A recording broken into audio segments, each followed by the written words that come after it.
In the vast, churning Pacific theater of World War II, a ship's worth was measured by its guns and its sheer size. Battleships, aircraft carriers, fleet destroyers. These were the giants that dominated the seas. But in May 1944, a quiet, unheralded ship, a mere Destroyer Escort, barely half the length of a true destroyer, was about to challenge all those assumptions. This ship was the USS England, hull number DE635. Over a tense 12-day period, she would achieve a record that stands unbroken to this day, annihilating 6 Japanese submarines. That's roughly 1 submarine every 2 days, an unprecedented rate of destruction that utterly baffled the Japanese Imperial Navy. The Japanese Navy never figured out what was killing their crews so quickly. They knew only that their boats were dying instantly, shattered by unseen explosions that gave no warning. Yet this legendary achievement wasn't a stroke of blind luck. It was a cold, hard, logical victory. The engine of this triumph wasn't brute force, but a profound and almost solitary reliance on mathematics and a piece of technology most U.S. Navy captains simply refused to trust. This is the story of how a small ship using a forgotten weapon changed the entire way the war was fought at sea. On May 19, 1944, the England's commanding officer, Lieutenant Commander Walton Pendleton, a man in his mid-40s, had a career with 0 confirmed submarine kills. But he possessed a quiet, almost stubborn trust in the data. He knew that the traditional anti-submarine weapon, the depth charge, was a statistical nightmare. Depth charges worked by guessing a submarine's depth, setting a hydrostatic fuse, and rolling the charge off the stern.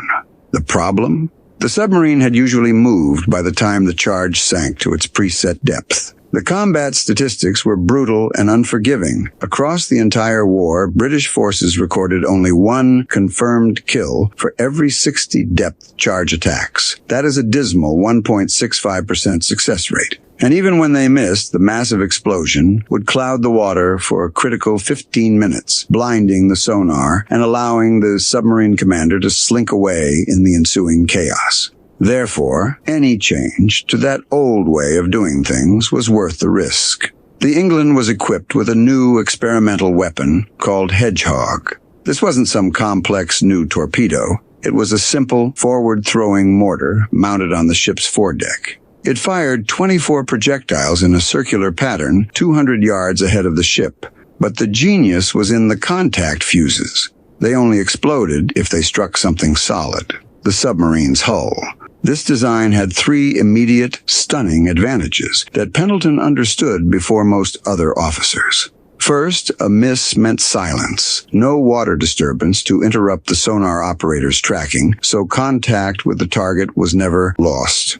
Second, the forward-throwing design meant you could maintain sonar contact right up until the point of impact. Third, and this is what mattered to Pendleton's logical mind, early trials, even with unpracticed crews, showed a roughly 5 to 8% success rate. That was 3 to 5 times better than the old depth charges. If you're a man who values facts over feel, you can appreciate why this new math spoke to Pendleton. The immediate target was the Japanese submarine I-16, whose secret communications the U.S. Navy's intelligence unit, Fleet Radio Unit Pacific, had already decoded.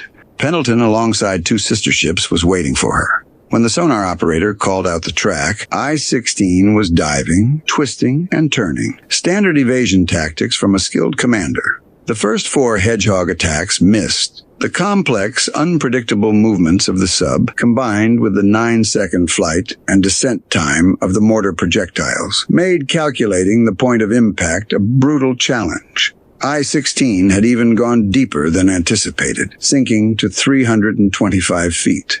But Pendleton was an analytical hunter. He relied on his team's precision. On the 5th attack, the sonar data finally paid off. 4, then 6 detonations ripped through the deep.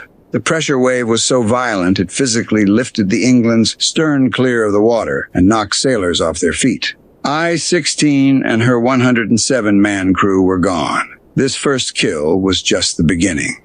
The next challenge was much bigger. Fleet Radio Unit Pacific had decoded another transmission detailing a line of 7 Type RO Japanese submarines forming a scouting picket line. designated NA, stretching north of the Admiralty Islands. Their mission was to detect and report any American carrier task forces moving towards the Marianas. The success of the U.S. Pacific strategy relied on removing these eyes. Commander Hamilton Haines, receiving this intelligence, knew he was sending 3 small destroyer escorts, England, George, and Raby, against 7 formidable targets. But after the R-16 engagement, Pendleton had something new to offer, a proven success rate. In that initial fight, 5 Hedgehog attacks had secured 1 kill, a 20% success rate. For the crew, seeing the oil, the wood, and the body's surface was an undeniable, tangible proof that the weapon worked.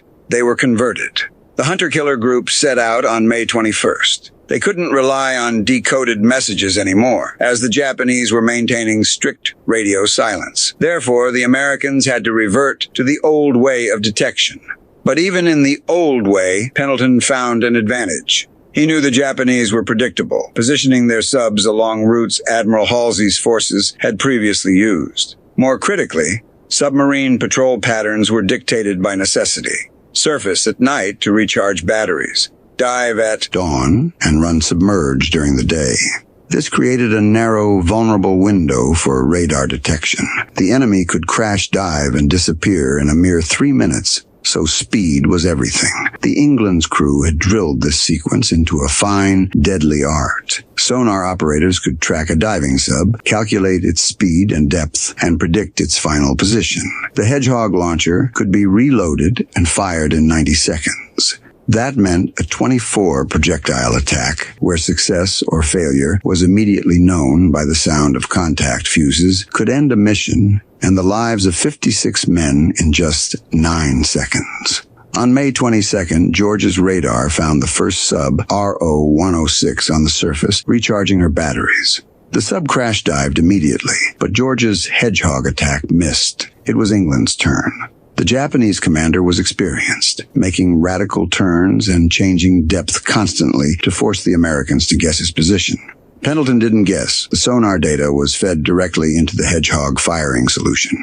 The first attack missed, proving the Japanese commander's skill at evading the 9-second projectile sink time. But on the second attempt, at 0501, 3 detonations, then a massive underwater explosion, rattled the 3 escort ships. The resulting oil slick was half a mile wide.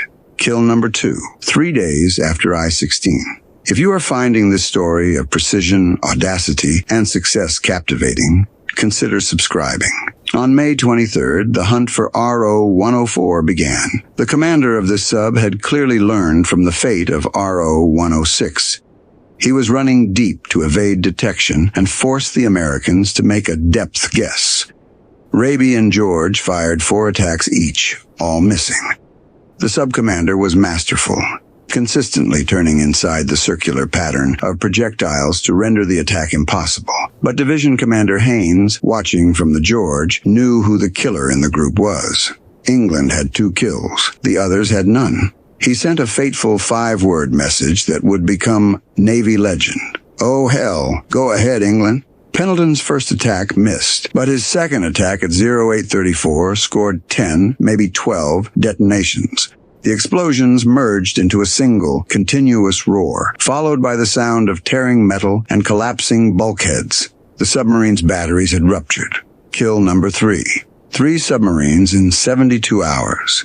The next victim, RO-116, was detected by George's radar on the surface in the early morning of May 24th. The pattern of radar detection, crash dive, and sonar tracking was repeating, but the RO-116 commander made a bold tactical change. He went shallow to 150 feet. Most subs went deep, seeking a cushion of water against explosions. The RO-116 commander gambled that the Americans would set their Hedgehog solution for a deep-diving target. He bet wrong. Pendleton's sonar operator instantly called out the shallow depth, and the firing solution was adjusted. The first attack at 0214 produced 3 to 5 detonations. It wasn't the massive explosion of the previous kills. It was the sound of 65-pound projectiles traveling 723 feet per second, punching 3-inch holes in the sub's pressure hull. At that shallow depth, water would flood the hull at a terrifying 400 gallons per minute through a 3-inch hole. The submarine didn't immediately explode. It groaned. The weight of the water forced the sub deeper, increasing the pressure and the rate of flooding. Below 300 feet, the pressure sealed the crew's doom. The internal temperature soared, searing their lungs. Within 6 agonizing minutes, the crew was dead, and the sub continued its silent descent. Kill number 4. 4 submarines in 6 days. The news of the incredible kill streak reached the highest levels.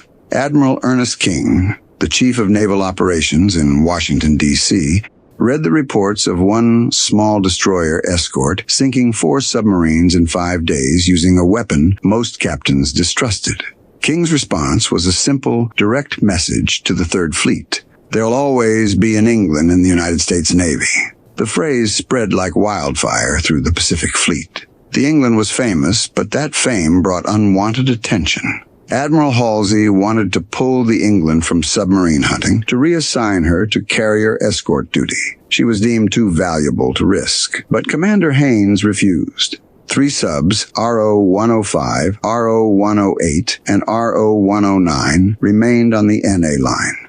England had a track record of 4 kills in 5 days, suggesting she could take out the remaining 3 in 3 more days. To pull her now would leave the mission incomplete, allowing the Japanese eyes to continue reporting fleet movements. Halsey reluctantly agreed to 1 more patrol.